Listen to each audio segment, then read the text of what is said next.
নবী সাল্লাল্লাহু আলাইহি ওয়াসাল্লাম কাবা ঘরে নামাজ পড়ছেন। আবু জেহেল নাম শুনেছেন? আবু জেহেল দেখে ফেলেছে, এসে নবী সাল্লাল্লাহু আলাইহি ওয়াসাল্লামকে আঘাত করেছে, একটা ঘুষি দিয়েছিল। আল্লাহ রাসূল সাল্লাল্লাহু আলাইহি ওয়াসাল্লাম কিচ্ছু বলেন নাই।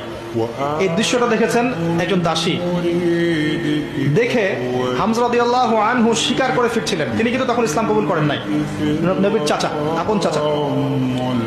হামজা রাদিয়াল্লাহু আনহু আসছেন, তাকে বলছে ইয়া আবু আমারা, ইয়া আবা আমারা, হে হামজা, তার উপনাম ছিল এটা। তুমি যদি দেখতে কিভাবে আবুল হাকাম ইবনে হিশাম মানে আবু জেহেল তোমার ভাতিজাকে গালি দিয়েছে, আঘাত করেছে। হামজা রাদিয়াল্লাহু আনহু বললেন আওয়া ফাআলা হাদা, সত্যি কি সেই কাজটা করেছে? তখন এই দাসী বলছেন ই ওয়া রব্বি, আল্লাহর কসম সত্যি এই কাজটা করেছে। তখন তিনি ঘোড়া ছুটিয়ে কাবা ঘরে গেলেন, গিয়ে দেখলেন আবু জেহেল দাঁড়িয়ে আছে সবার সামনে, কাবা ঘরে সবার সামনে আবু জেহেলের কলার ধরে তাকে প্রচন্ড জোরে একটা ঘুষি দিয়ে বললেন যে